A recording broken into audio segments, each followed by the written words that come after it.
Friends, welcome to వనీ వంటిల్లు. ఈరోజు మనం గోధుమ పిండితో ఇలా టీ టైం స్నాక్ తయారు చేసుకుంటే హెల్దీగా తినడానికి చాలా టేస్టీగా అనిపిస్తుంది. చాలా తక్కువ టైంలో టేస్టీగా ఈ స్నాక్ని మనం పిల్లలకి, ఇంట్లో వాళ్ళందరికీ కూడా చేసి పెట్టచ్చు. ఒక బౌల్ తీసుకోండి, దానిలో 1 కప్పు గోధుమ పిండి వేసుకోవాలి. దీనిలో ఇప్పుడు 1/2 టీ స్పూన్ ఉప్పు వేసుకోండి. 2 టేబుల్ స్పూన్లు బాగా వేడి చేసుకున్న ఆయిల్ని వేసుకోవాలి. ఈ ఆయిల్ వేసుకోవటం వల్ల మనకి ఇవి క్రిస్పీగా వస్తాయి. వేడిగా ఆయిల్ ఉంది కాబట్టి ఒకసారి స్పూన్తో కలుపుకోండి. చల్లగా అయ్యాక చేత్తో కలుపుకుందాం. ఒకసారి ఈ ఆయిల్ ఈ పిండికి పట్టేలా మొత్తం ఒకసారి ఇలా కలుపుకోవాలి. ఇప్పుడు కొద్దిగా నీళ్ళని పోసుకుంటూ చపాతీ ముద్దలాగా కలుపుకోండి. ఇలా గట్టి ముద్దలాగా కలుపుకున్నాక మూత పెట్టి 10 నిమిషాలు పక్కన పెట్టుకోవాలి. స్టఫింగ్ కోసం ఇప్పుడు వేరొక బౌల్ తీసుకోండి. దానిలో 2 ఉడకబెట్టిన బంగాళదుంపల్ని మ్యాష్ చేసుకుని వేసుకోవచ్చు. ఇలా మెత్తగా మ్యాష్ చేసుకున్నాక దీనిలో ఇప్పుడు ఒక మీడియం సైజ్ క్యారెట్ని ఇలా తురుముకుని వేసుకోండి. ఒక మీడియం సైజు ఉల్లిపాయని సన్నగా ముక్కలు కోసి వేసుకోవాలి.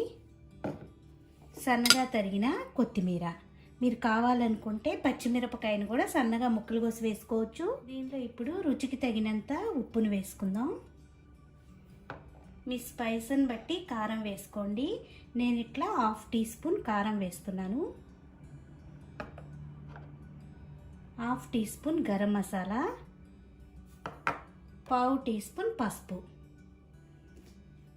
ఇప్పుడు మొత్తం మిక్స్ అయ్యేలా ఒకసారి కలుపుకోవాలి. ఇలా కలుపుకున్నాక ఇప్పుడు సిలిండర్ షేప్లో ఉండేట్లుగా ఈ స్టఫింగ్ని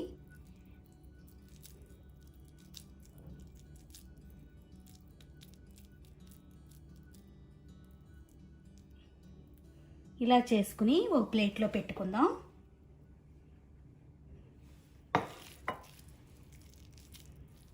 ఇలా అన్నీ రెడీ చేసుకున్నాక వీటిని పక్కన పెట్టుకొని ఇప్పుడు మనకి 10 నిమిషాల తర్వాత పిండి చూడండి సాఫ్ట్గా అయ్యింది. దీన్ని మళ్ళీ ఒకసారి ఒత్తుకోండి. ఇప్పుడు వీటిని చిన్న ఉండల్లాగా చేసుకుందాం.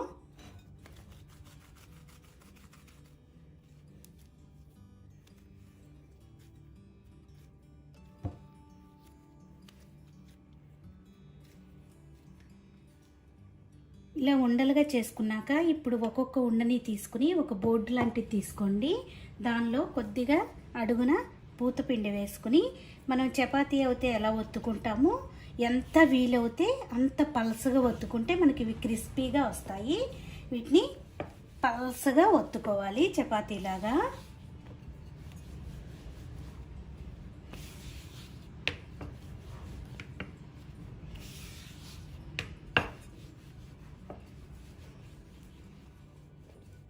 ఇలా పల్సగా ఒత్తుకున్నాక చూడండి ఇంతమంది ఉంటే సరిపోతుంది. మీ దగ్గర కటర్ ఉన్నా లేకపోతే చాకుతో అయినా ఇలా కట్ చేసుకోవచ్చు. దీన్ని స్క్వేర్ టైప్లో ఇలా కట్ చేసుకుందాం.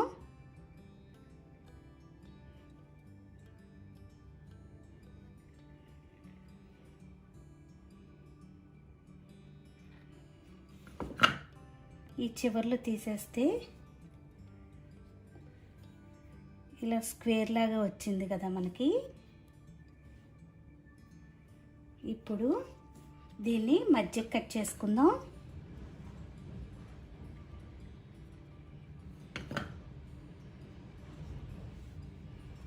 చూడండి ఎంత పలుసగా ఉందో. ఇంత పలుసగా ఉంటే మనకి క్రిస్పీగా వస్తాయి. ఇప్పుడు ఒక్కొక్క ర్యాప్ని తీసుకుని మనం స్టఫింగ్ రెడీ చేసి పెట్టుకున్నాం కదా, దాన్ని మధ్యలో పెట్టుకోండి. టైట్గా దీన్ని రోల్ చేసుకోవాలి.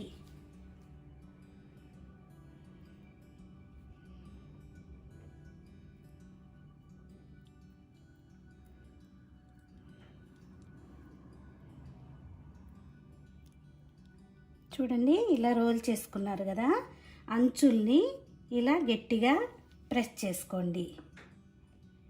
ఇటు సైడ్ కూడా అంచుల్ని ఇలా ప్రెస్ చేసుకోవాలి.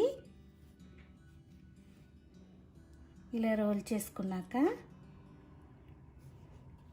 ఇలా ప్రెస్ చేసుకుని ఇప్పుడు ఫోర్క్తో మీరు అంచుల్ని ఇలా కొంచెం గట్టిగా ఇలా అన్నారంటే ఆయిల్ అనేది ఏమీ వెళ్ళకుండా మనకి చక్కగా ప్రెస్ అయిపోతుంది. చూడండి, అన్నీ కూడా ఇలా రెడీ చేసుకుని ఓ ప్లేట్లో పెట్టుకోండి. ఇలా అన్నీ రెడీ చేసుకున్నాక స్టవ్ ఆన్ చేసుకుని బాండీ పెట్టుకుని దాని డీప్ ఫ్రై కావాల్సినంత ఆయిల్ వేసుకోండి. ఆయిల్ వేడయ్యాక ఇప్పుడు మనం తయారు చేసుకున్న వాటిని వేసి వేయించుకోవాలి. 4 వేసి వేయించుకోండి.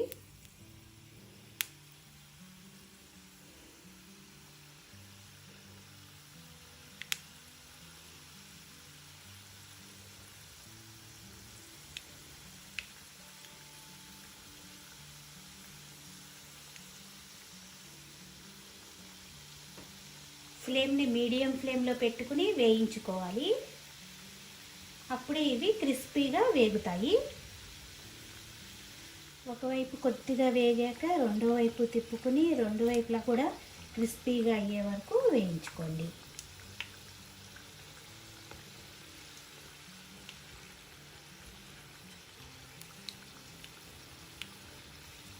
చూడండి, ఇవి క్రిస్పీగా వేగిపోయింది.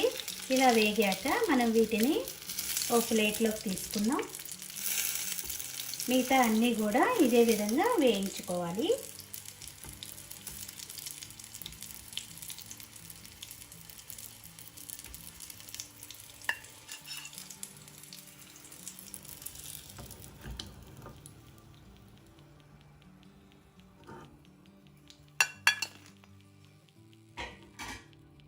చూడండి, ఇలా వేడివేడిగా రెడీ చేసి మీరు వేడివేడిగా సర్వ్ చేయండి. ఈ వీడియో నచ్చితే మీరు కూడా ఒకసారి ట్రై చేసి చూడండి.